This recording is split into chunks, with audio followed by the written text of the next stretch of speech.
I think ChatGPT stops at collecting data at 2021, I think, but if it carries on updating the data, it's going to be collecting its own data. It's going to be like, it's going to be a feedback loop. That's really the biggest thing that I'm seeing, is that if you project AI very long term, it's going to be diminishing.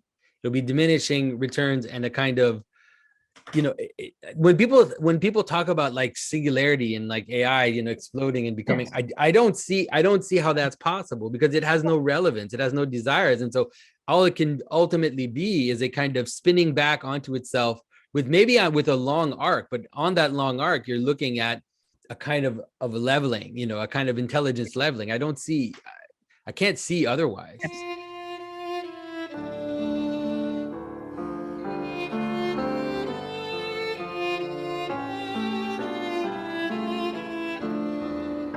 This is Jonathan Peugeot. Welcome to the Symbolic World.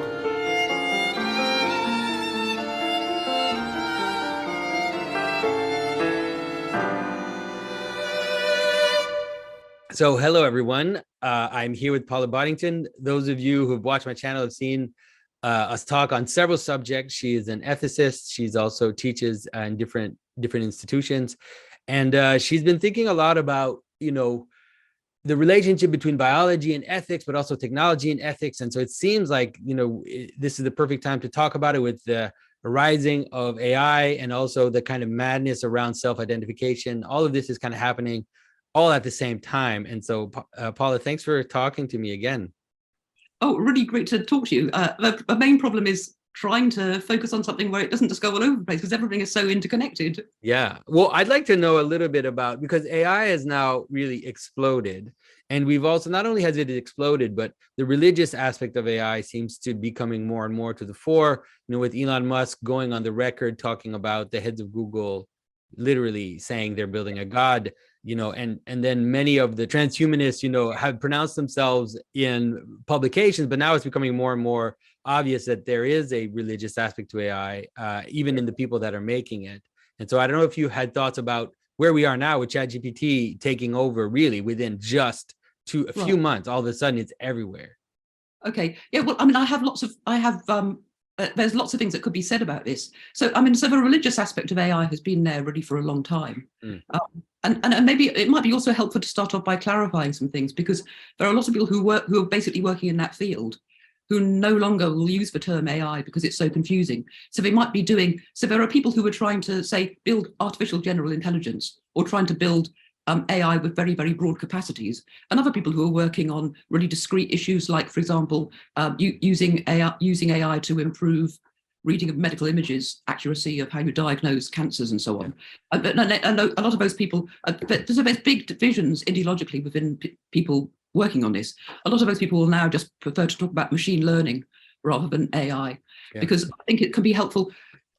It's important to break up different ways of looking at it. So we can think about AI in terms of the ideology of what we're actually calling artificial intelligence. And we can also think about the actual mechanisms of software involved. We can think about the hardware and how it's infiltrating our lives, and the infrastructure, so they can all operate on different kinds of levels. So even one question even is whether or not how it got called artificial intelligence, which is in a sense a sort of historically it dates from a summer school in 1956 at Dartmouth, where John McCarthy and a score of people got together because they thought they'd be able to build like an intelligent machine over a summer. So hilarious, really. And so that's how the name stuck. But a lot of people don't really like the name, because intelligence has got such broad connotations, and a lot of things is really, really discrete. But the ChatGPT is really interesting. So thinking about what avenue to go down. One of the things that ChatGPT, the reason why it's so interesting is because, unlike, for example, using AI to diagnose cancer, what ChatGPT is doing is that it's a chatbot. It's interacting with humans, and it's interacting with the public, which means that it's not an elite question of asking ourselves, what is this doing? Where are we pointing this? No, it's basically loosed onto the public, and it's acting really in all kinds of ways that are unpredictable. Maybe they are predictable, but it's becoming, really, I think it's becoming something like a form of divination for people, and people are treating it that way. Yeah, it is. It's kind of becoming a sort of better way of kind of reading your horoscope. isn't it? And trying to find answers to things. So, but I think it's really interesting to think about the question about the fact that ChatGPT is about language, because not all AI is about language, but I think it's really easy to fall into thinking maybe this is conscious, it's really an agent, simply because of the fact that it's focused on linguistic intelligence, which is only one aspect of intelligence. So I think one of the things that's going on is that we're drawn towards some of the things going on with AI sort of emanate from AI, and some are about general things in the culture in the air, which feed around in a circle and then help to shape how we're thinking of AI. Mm-hmm. So focusing on intelligence is really, really closely connected to sort of like Cartesian notions of the mind and the body, thinking that what we are essentially is just some mental substance, and focusing very much on cognition as a hallmark of humans, and in particular, even all cognition is not language, in particular thinking of linguistic skills, and falling back. I actually, because there's so many different things we could talk about, I actually where did I write it down? I wrote down a sketch of a sort of feedback. I'm looking, there are feedback loops. So I was really interested in your video you did about a month ago about AI and Moloch, and about how it's a form of agency, which I think you're right about that. But I think it could be really interesting to break it down and see how it's operating. Yeah. Because in some ways, it acts as a kind of ever-escalating feedback loop, but there also are ways in which it's operating on us as agents, and it's getting us to carry along with it, like a kind of, like, for example, like you can get funguses that infect ants, that make the ants behave weirdly, and they go up and die and spread the fungus, that kind of thing. But also one of the things that's happening, I think, is that it's breaking things down in a way that if we're thinking really carefully, it gives us the capacity to go back and see, hang on, this is wrong. This is not working. We can go back and see what the problem is.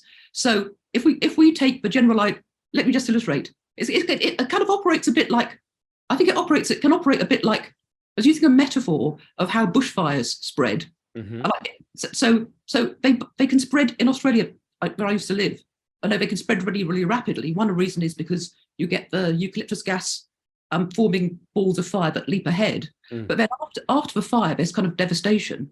But there are eucalyptus trees that will only sprout from seed if they've been through a fire, so that new things can come up. So there's a kind of like a cycle of things that are happening. So that if we go back to the notion that some people are trying to build AI to be like a god, and there's theology in AI, one of the things that's happening is that there's a response to AI that we need to try to combat it. So we need to think about like the ethics of AI. So we need to have ways of trying to think about that. And one of the problems with that, one of the problems of ways of trying to think about that, is that the standard ways we've been thinking about ethics kind of break down, so that you can think about ethics broadly in terms of harms and benefits across the population. But we can't just carry on with old notions of harms and benefits, because what we think of as a harm and what we think of as a benefit is changing because of technology.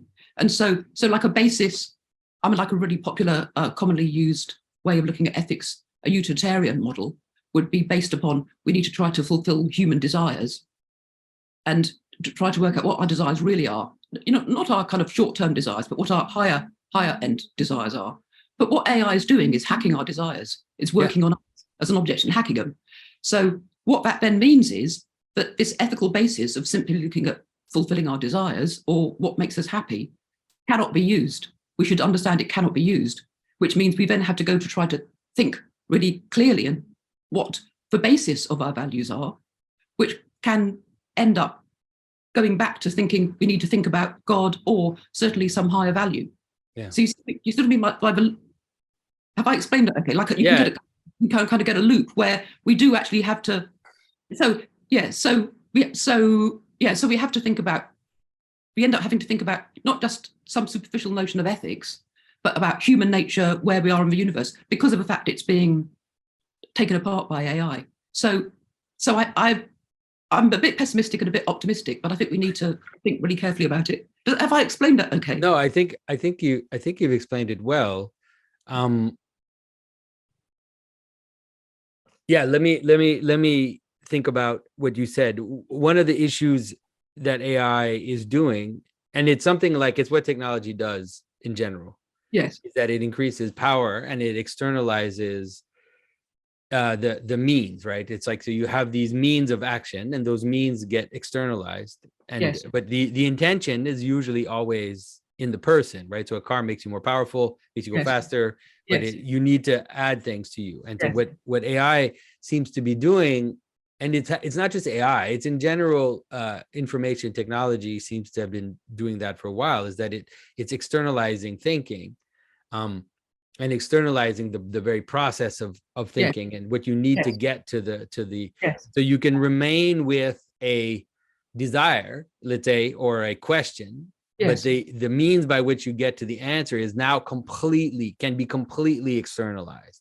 And you need to, and so at the very least, what AI seems to be able to do is to increase our power in a way that will also atrophy the muscle of intelligence that humans have.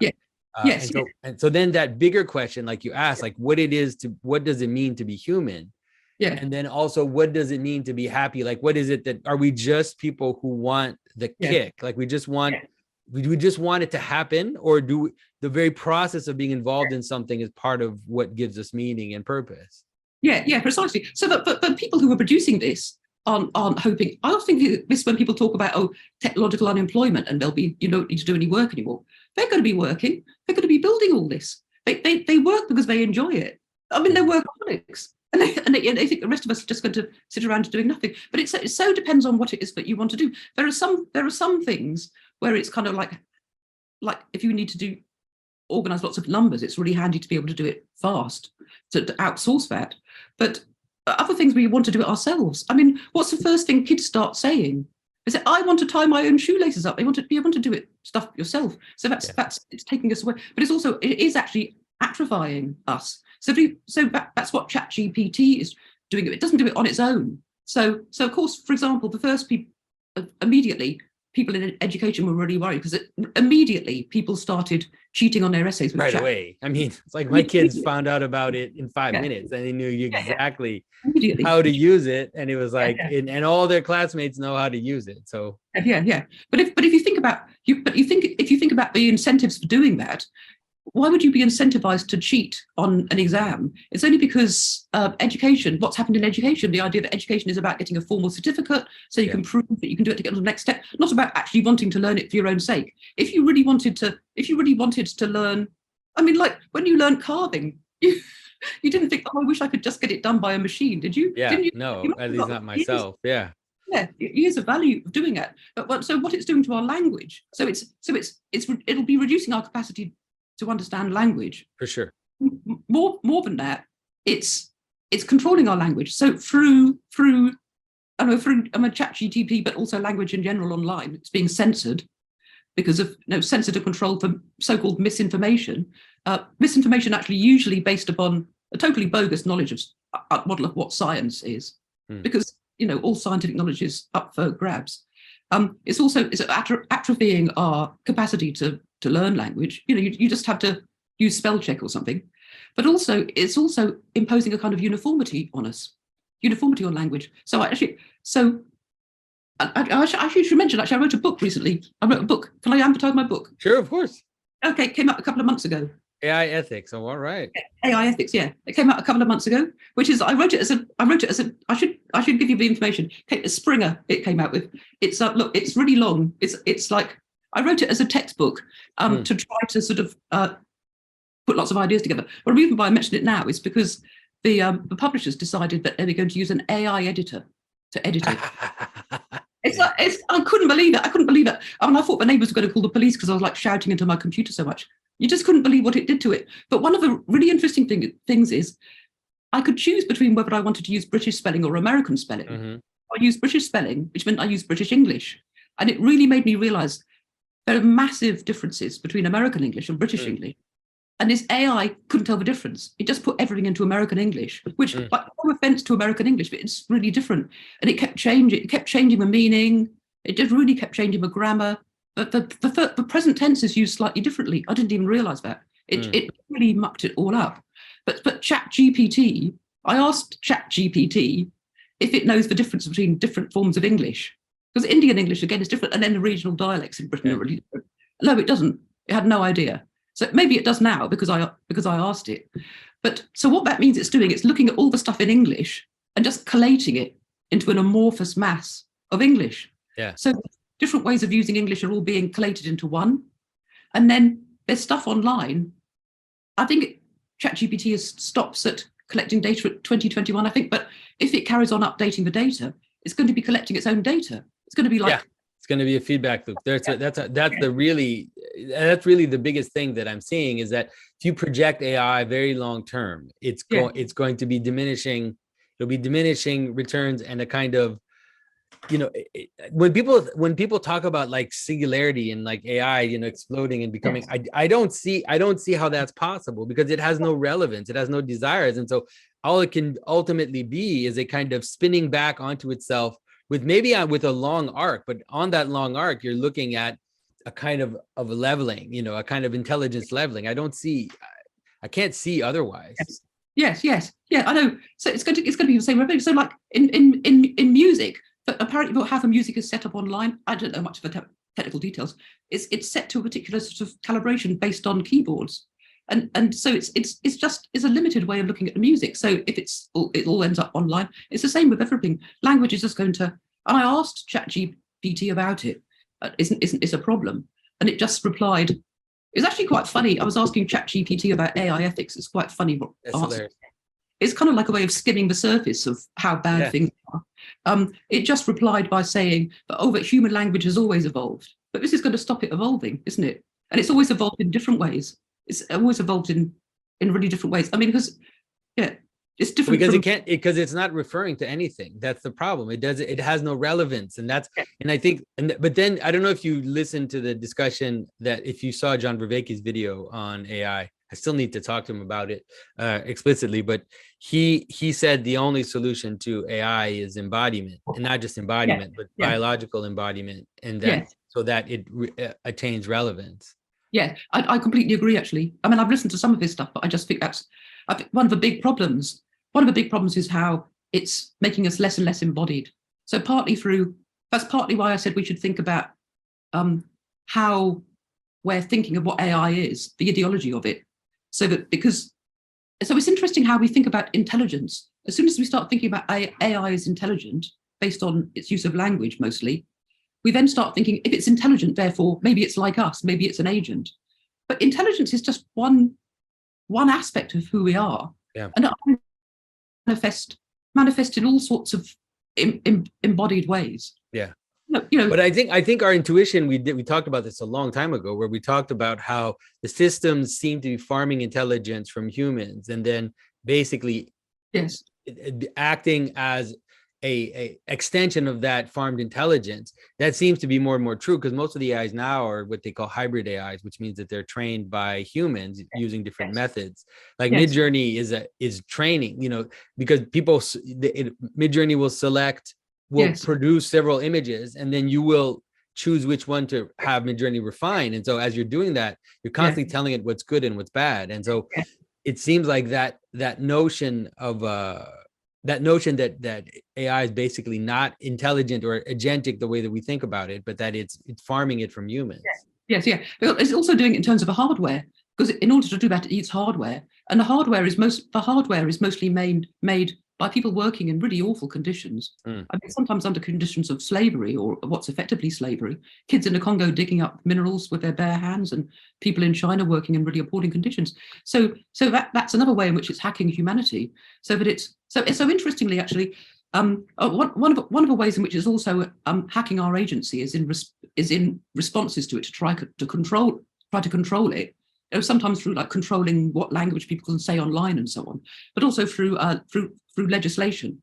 So the European Union has got an AI Act, which is just about to go through, that they've been working on for 2 or 3 years to try to reduce the harms of AI.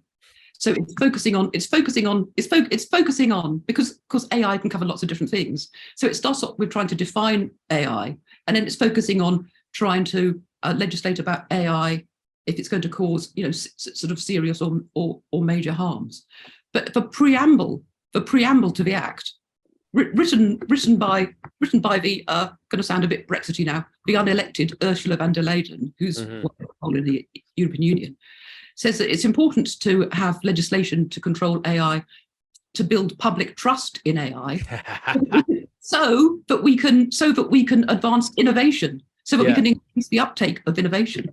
So it's focused on human rights, but it's focused on the human rights of people within the European Union.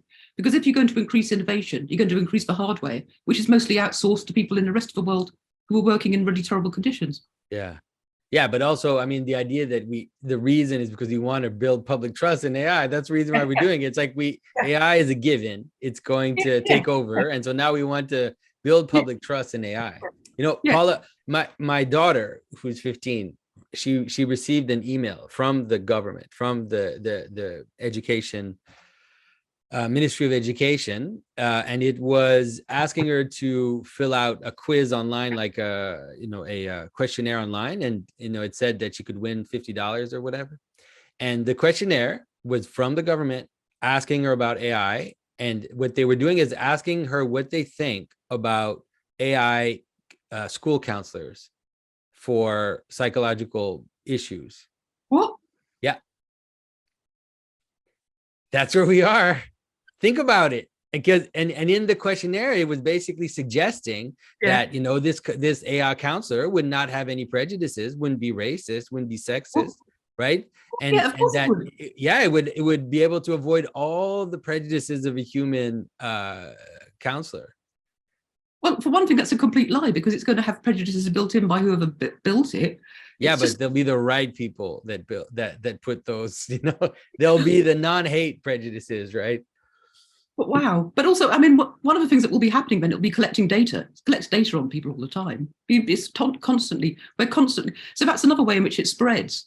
That's another way in which the ideology spreads, because of the metrics of all the data that's being collected. So all the time we're having data collected about us, and all the time data that you thought was just ambient, sort of like junk data, turns out to be data that can tell you something about yourself, or could potentially do that. So that's another way. That's another way in which we're being sort of trained or seduced into thinking a sort of mentalistic conception of a human being, because you're trained to think that we're just basically therefore made up of information or made up of data. Yeah. But AI human counselor.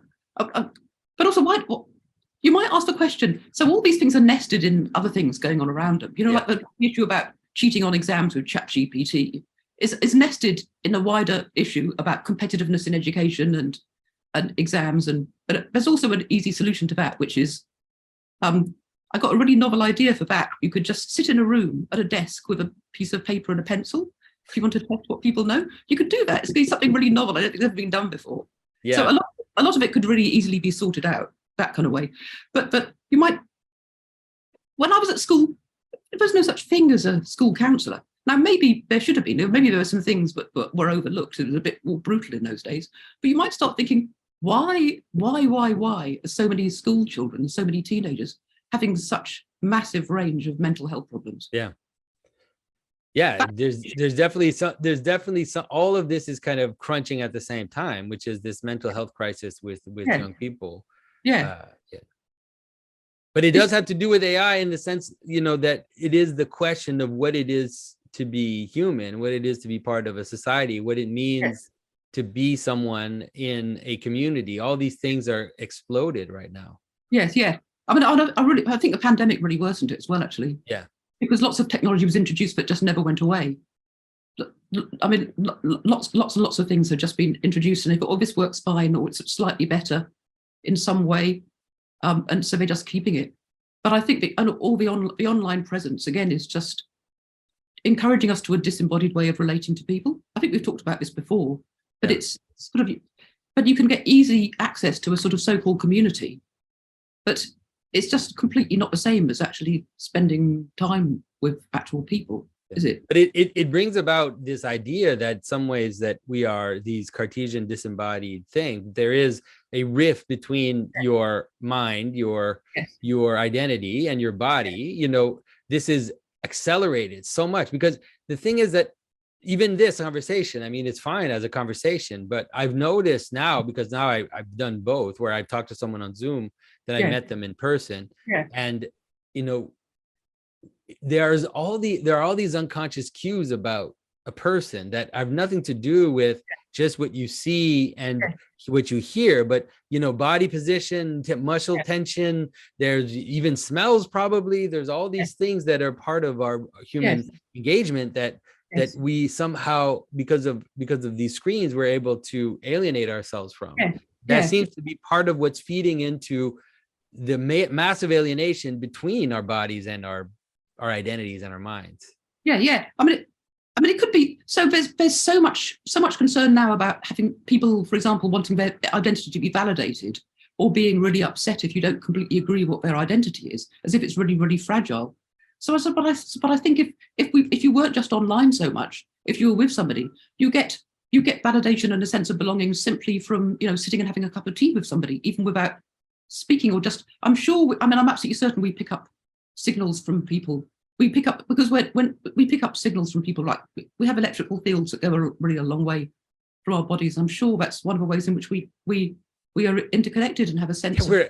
We're animals, like we're human animals. We have bodies. Animals, you know, they smell each other. They have, like, as if we don't have any of those. We're just these exactly. We're just like these eyes and this mind. But that is definitely part of the whole issue of what's going on. And the fact that we're able to conceive AI as being similar or even superior to us in terms of of intelligence and in terms of agency means that we are deeply misunderstanding what it is to be a person.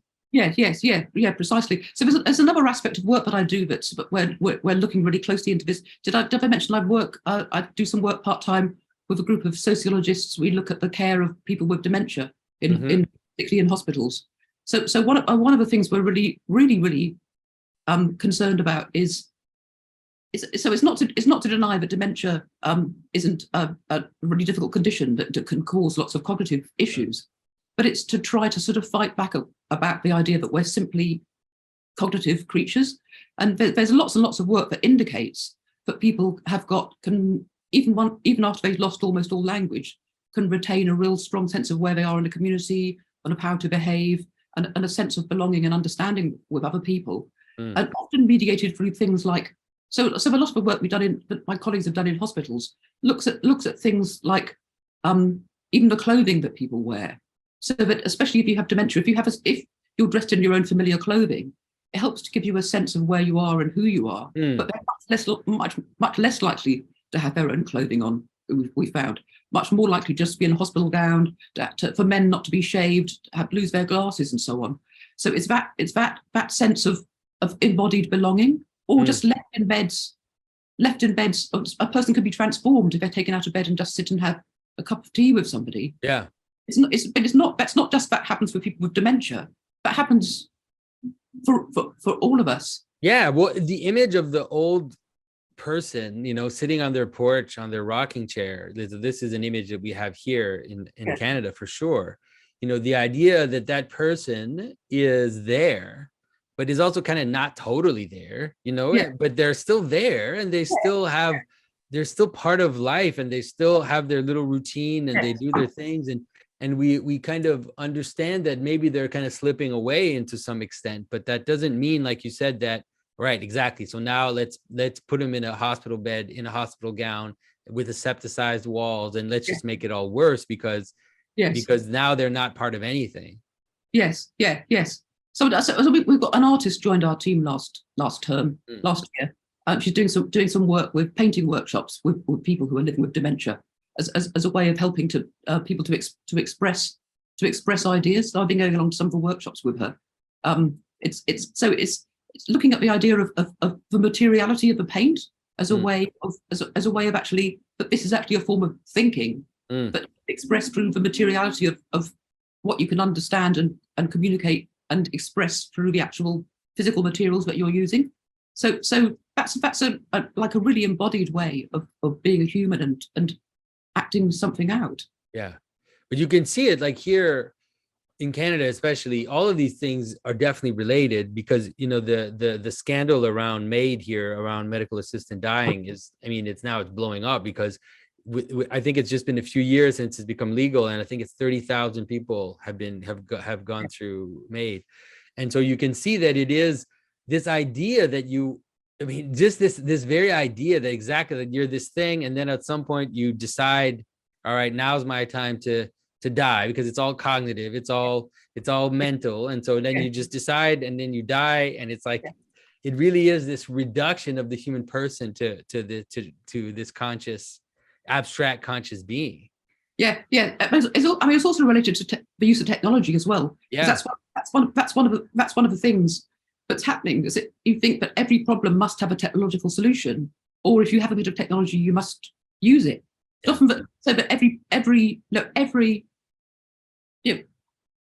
desire must be fulfilled every time. If you have like this much pain, it has to be taken away.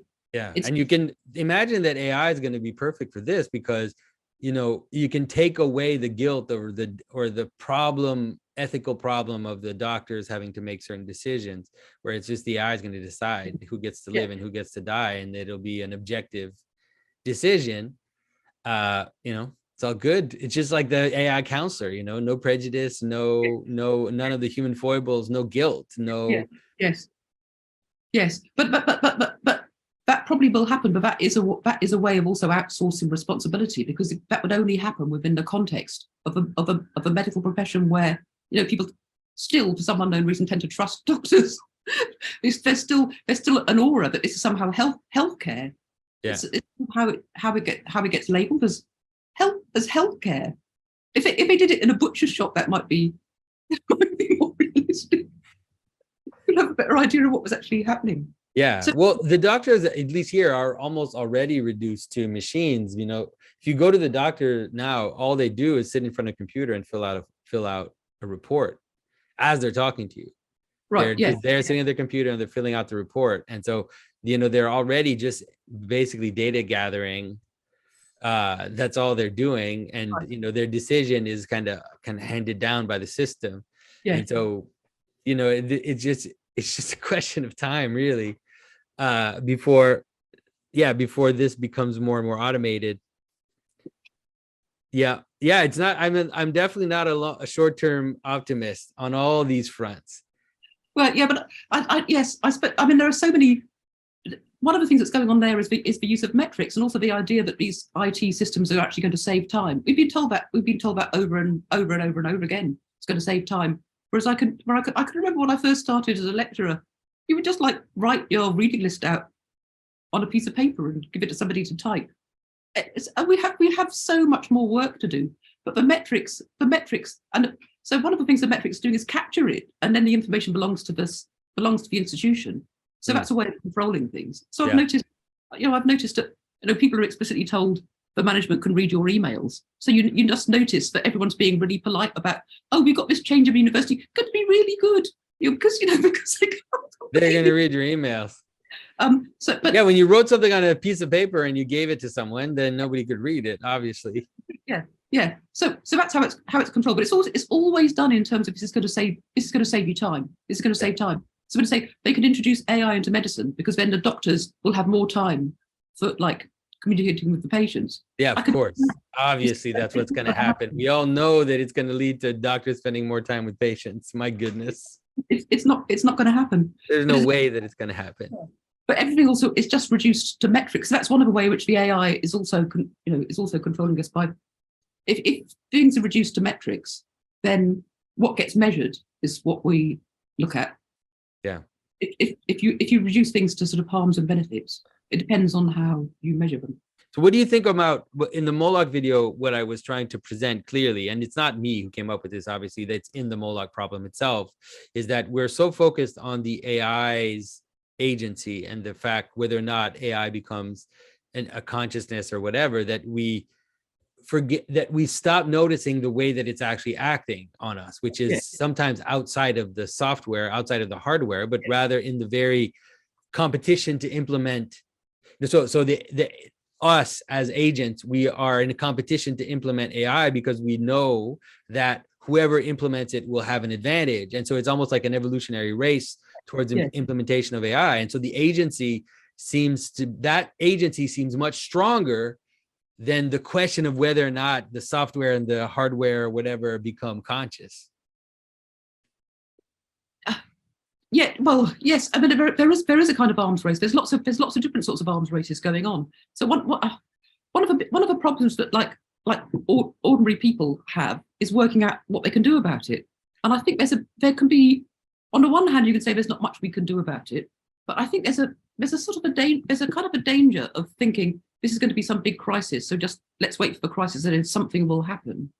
But I kind of think there's still ways in which people can be aware of what's going on and try to get a bit more control in their life.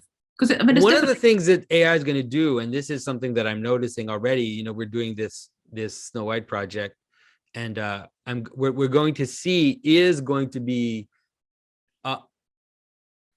a deliberate focus on human intentionality will happen. So it's not just that AI, people think that AI is going to like take over art, but I don't think so. I think that there'll be even more of a fetishization of the art object with AI, because it'll become very precious. You know, this idea of the actual someone making something will have a kind of aura that you know, that all the like, let's say the drowning wave of Midjourney images and of AI generated images won't have. So people will coagulate, will kind of rally around intention more. Right? So that's a hopeful aspect of what AI seems to be bringing. Yes, I think it will lead. I think will lead to a turn to people actually wanting more human connection, because they'll see it. I'm sure that will happen. A bit, I mean, because why do people actually go to galleries to see? You know, try to get to see the Mona Lisa. You can't get anywhere near it because people don't want to. People want to go and see the actual thing, don't they? I mean, the galleries are just absolutely crowded, and so many people are really keen to own a piece of art that someone painted, even if it's not like you know, you might think it's not terribly good. They just love it because somebody has actually made it. And I think there's going to be a move to people. I mean, there is a move to people like performing live music. I mean, because live music, like tinned music, is just nothing like live performance. But also even in terms of online censorship and people being, you know, permanently cancelled from things, there are people are meeting up. So you know, so people are going. No, I know in London they're being cancelled from so many different things for their views on various things. People go and stand in Speaker's Corner. So you've got the police protecting you. You can say whatever you want. So when you talk about live music, and I think that's a good example to help people understand the difference, is that when you go to an event where there's people, there is a kind of electricity. I don't know what it is, but there is a kind of electricity that develops, a kind of feeling of participating in a group and participating in a movement, participating in a wave that's going through that you cannot have. You just cannot have that when you're sitting at a screen. And so that will not go away. You know, the goggles, if you get the VR goggles, they're not going to provide that kind of electricity that you get from going to a sports game or going just can't. No, they can't. I think I've heard you talk before about with a bit of skepticism about like concerts and with comparison between taking part. Well, for sure, I think concerts are downstream from from real participative actions, like you know, like whether it's folk dancing or religious participation. They're downstream from that, but they still have a level of reality that is undeniable. Yes, precisely. So if you go to see, actually I've been to some fantastic operas recently. You get back you can't sleep for hours. You can't, because it's just. But there are levels of participation in those sorts of things as well. And because people who go to those, well, they'll know a lot about the performers. They'll you know, join some society where they can go backstage. There's all sorts of levels of participation. But yeah, I think that's the way. That's a way to go. Actually meeting up with people. There's some. Do you know? Have I talked to you before? I mentioned. There's a really interesting person who works in VR called. I hope I pronounced his name correctly. Jaron Lanier. He's in California, Lanier. It's pronounced Okay. Lanier, I think. So he's one of the people who actually developed VR. And he's got some really interesting stuff to say. One of the things you might find, he's got some videos online and a number of books. And one of the things he says about VR is the best thing about it is taking the headset off, because then it makes you realize how absolutely fantastic reality is. Yeah, because the amount of colors, the amount of depth, like if you look at, I was walking this morning, when you look at the sun like come through the leaves in a wooded area, you can have as much resolution on your 4K whatever. It's just not, you just can't compare it, because you don't get, like you say, you don't get the smell, you don't get feeling the heat coming from the sky. You don't have all these sensations that are so rich when you Yeah, and something else I've noticed as well, actually. So in order to counteract so much awful stuff online, I joined lots of kind of like Facebook groups, like Welsh Landscape Photography, like the Corrugated Iron Appreciation Society, things like that. Just post photos of stuff, and then people started posting AI photos of things. People can tell straight up. It's really quick.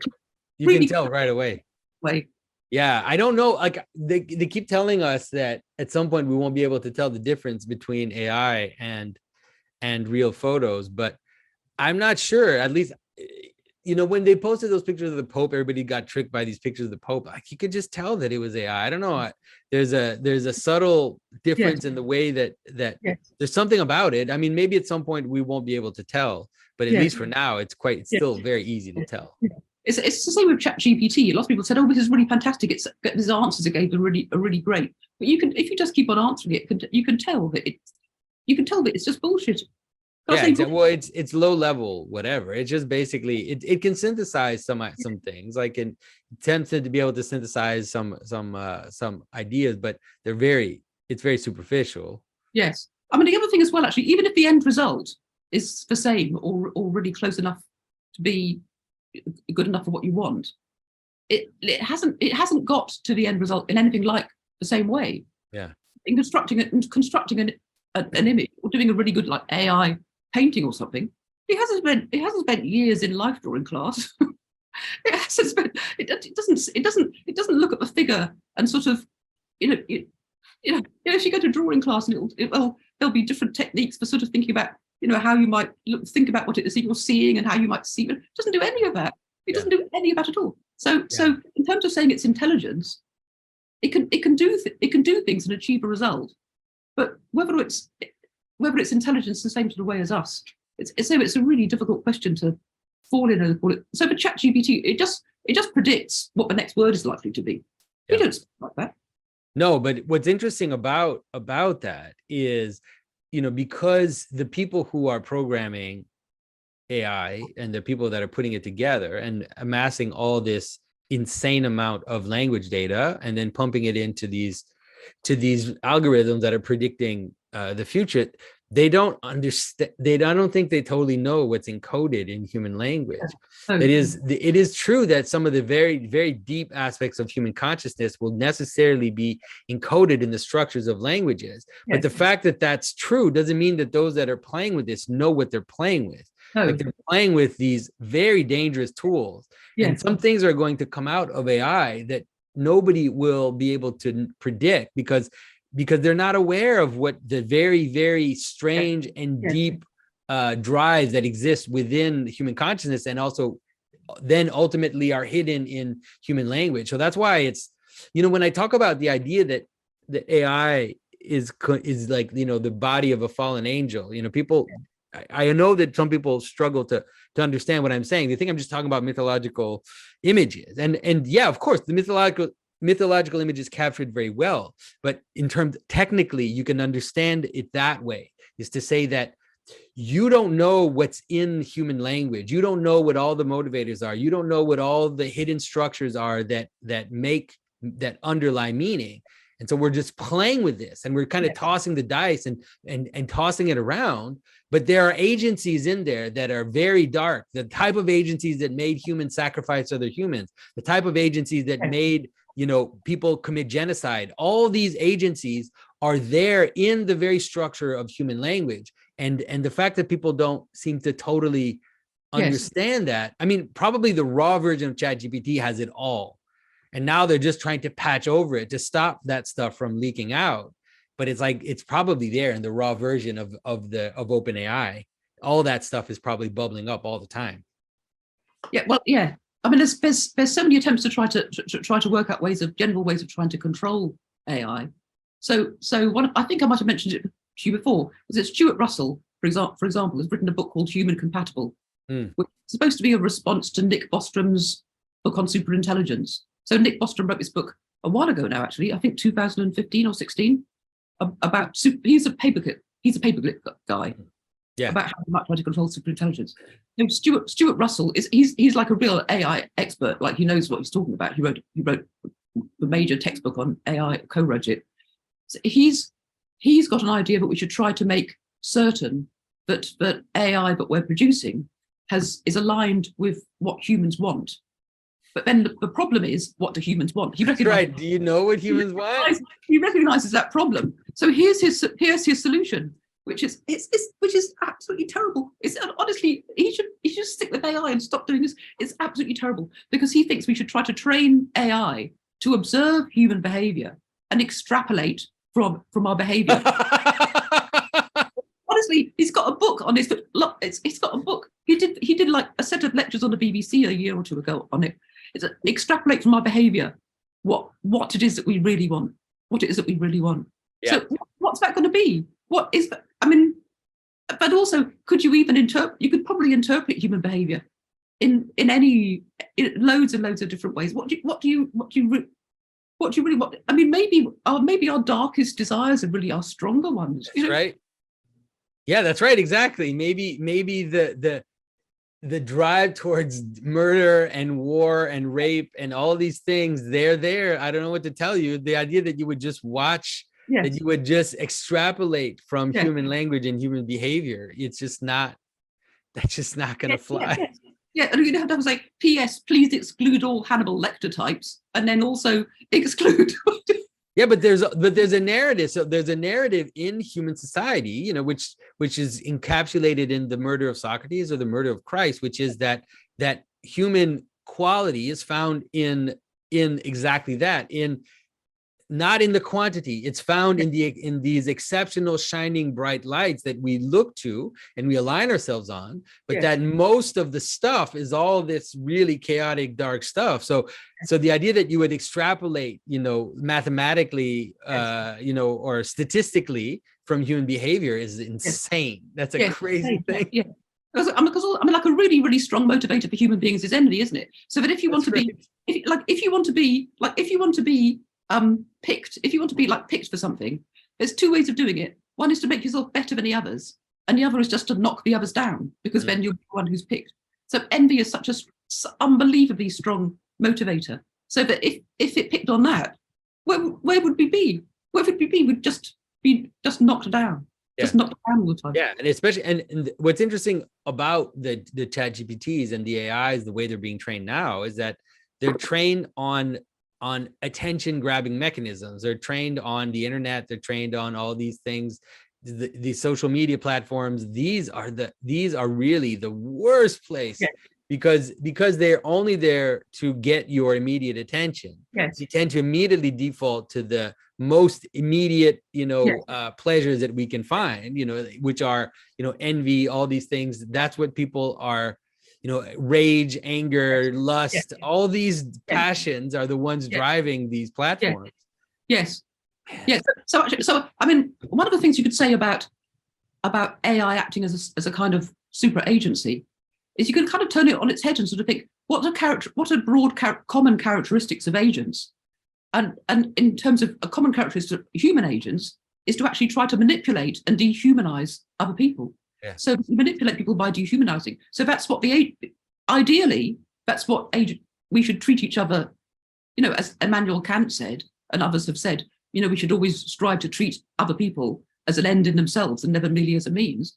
But something like the Stuart Russell setup is actually built into it, that the AI has been asked to treat the human as a means to finding out what the humans want. So it's looking at us from a third person perspective, like a behaviorist would, looking at our behavior from from the outside. So that's one of the things that's happening in the agency, is that we're seeing it as an agent, partly because some people think it must be an independent agent of its own, but also because we're allowing it to dehumanize us by focusing our attention on something to avoid something else. But also the wider metrics that you're using, the wider fact is measuring stuff.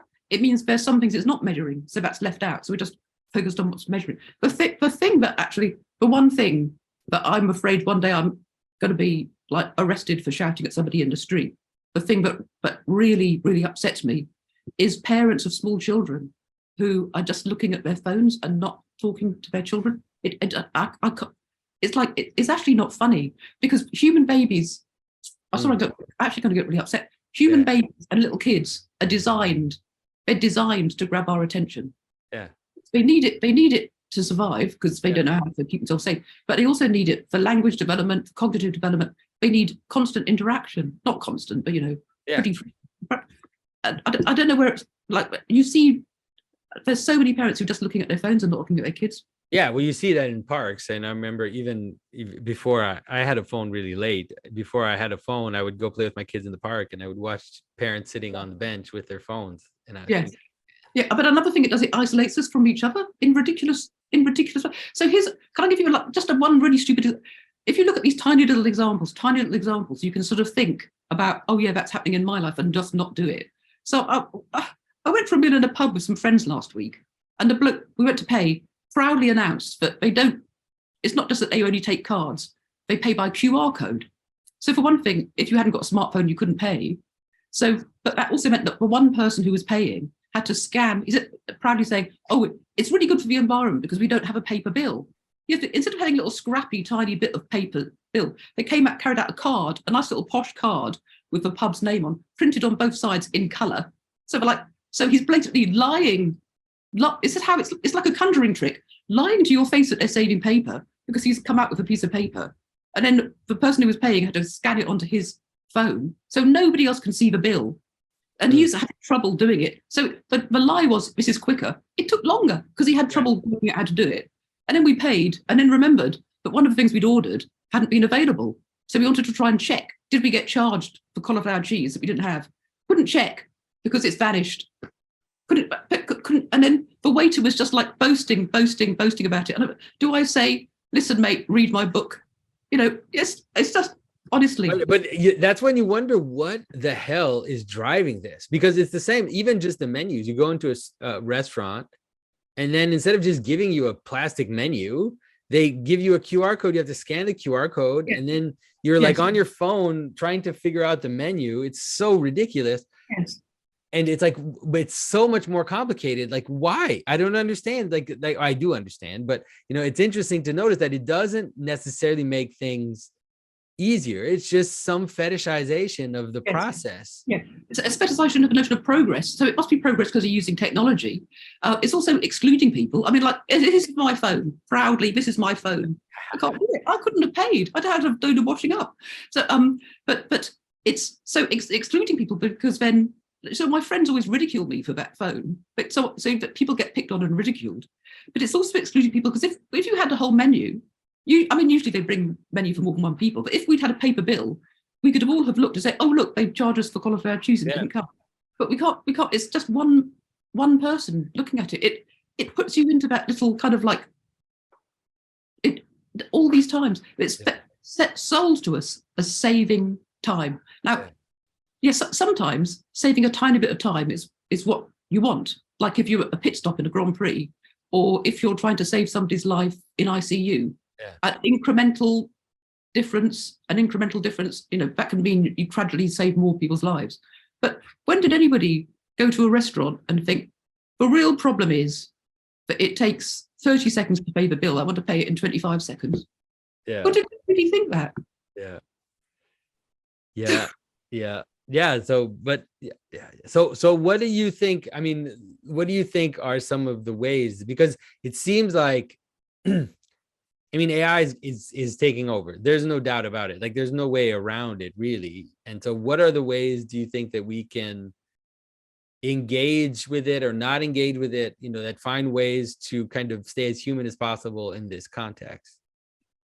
Well, I kind of think I'd probably say the similar things to you, really. But we need to do as much stuff as possible in the real world. Yeah. And but also take the time and a chance to sort of think really seriously about what it is to be a human being. But to join in, to join in community, to join in rituals, to sort of see people as much as possible, to spend as much time as you can in nature, because wherever you are, you could find a bit of nature. But also just really think. I mean, one of the things you can do is just kind of stop ribbing your friends for not. That's one of the things that's happening. People join in, or for example, you can just point, maybe write to institutions and point things out. So that I noticed, for example, the QR code menace. The National Gallery in London, most all the other places, you can get a paper map. I mean, you might have to pay £1 for it. So you can get a paper map of the museum, and then with your friends, you can say, which gallery do you want to go to? You can have a little look and carry it around with you. The National Gallery, you have to have a QR code on your smartphone now. So, so you could maybe I should do that at the end of this, write to the National Gallery and say, look, you shouldn't do this. For one thing, it's got disability implications because not everybody can read stuff on the smartphone. It's so small. It's a ridiculous thing. It's like it's so unpractical to look at the map on your smartphone. Yeah. So, but I would just suggest just look at how it's just become integrated into the infrastructure of everything you do, and just ask yourself, is that what you? I mean, like maps, for example. It's really undermining people's capacity to. I was walking somewhere the other day in London, and it's a slightly confusing area because the streets just go out at different angles, and we had to try to get to St Pancras. I said, oh, we're heading north, it's fine. So how do you know we're heading north? Well, because of the shadows on the buildings. It's west over there. But it's, it's that kind of thing. Sorry, just look. That's why I think it's like important to think about what the agency is doing in really kind of minute little details, because that's the only place we have to try to think about it, unless you happen to be, have some particular position. Yeah. All right. Let's take that as a lesson for today. So Paula, where can people get your book if they are interested in your textbook? Is it possible to get it somewhere online or to order it? Oh, you can get it. I mean, you can get it from the Springer website. You can get it on Amazon. You can get it on all the usual places. It's quite expensive because it's a textbook. long. Yeah. It's a textbook. Or get your school or university library to get it. So one of the things I've tried to do, it's called AI ethics, but one of the things I do is actually explain how the standard ways of looking at ethics just don't work. They break down when we're looking at AI, and how you need to look at notions of human nature. There's stuff in there about religion, actually, because I talk about how many of the visions of AI are actually fundamentally really, really religious, and we need to understand the roots of that in order to understand what visions of the future are being presented to us. What position of humans, how it's understanding a position of humans. I mean, some of the stuff is like bears uncanny resemblance to lots of religious ideas. Like the general idea that humans are really special because we're the ones in a position who are going to be able to create this fantastic being who's going to be the fulfillment of the universe. Well, one of the things that it seems that we could use right now is an understanding of non-human agency and what those non-human agencies were understood to be like in the ancient world. And this is going to sound silly to people, but fairies and all these little types of agencies, how is it that ancient people understood them? Like the demons, the angels, how do they see them acting on people, and how do they see their agency kind of manifesting itself? I think that we've evacuated all these ideas of non-human agency, and now we're basically dealing with the problem of non-human agency, but we don't have any of the tools to deal with them because we don't understand them. We don't think about, the idea of, if you think about, for example, a fairy tale like the shoemaker and the elves, and the notion of action that is beyond the will of the person. It's like these tropes that are in fairy tales, the pucks and all these kind of household agencies.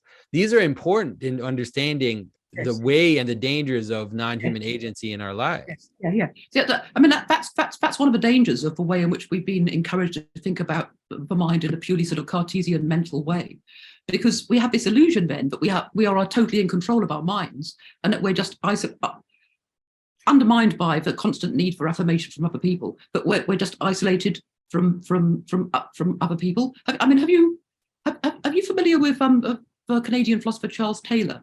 Yep. Yeah, like his distinction between the buffered self and porous self. Porous self, yeah. But those kinds of ideas are ones that people well worth thinking about, in terms of we just got this idea that we're just completely buffered, which means we're not. We're more porous than ever. Exactly. And then as people kind of join with their AI familiar, they'll have this little AI familiar that'll be working for them. It's like you should start to think about these old stories again, because the buffered self is over. We are moving into a very, very ambiguous state of relationship of identities and agencies. Are you going to do the elves and the shoemaker in one of your stories? We'll see. It's not part of the plan for now, but that could be an interesting idea. I'm trying to think about it in terms of, obviously I'm just telling the story. It really is just a fairy tale, but I do want there to be a certain angle in it that is alluding to some of the things that are going on now. Like in Snow White, we did there's a whole aspect of Snow White, which is the obsession that the queen has with the mirror, and the mirror revealing who's most beautiful in it. And so this whole idea of vanity and of the cell phone and of the, this affirming machine that's affirming or denying your value. It's like, it's so relevant today that, there's more emphasis on that in the way that I tell the story. And so I think it's the same with something like Shoemaker and the Elves. I would have to find a way to explain these kind of agencies that are acting out, on the side of our will, and how they're and how to deal with them in a way that would be helpful for people. So it's a good idea. I'll think about it. Great. It's my favorite one, actually. Yeah, I love that story. Definitely. All right, everyone. So if you can check out Paula's book, and thanks again for your time and your thought about all these crazy times. I really appreciate it. Thanks. Oh, great to talk to you. All right.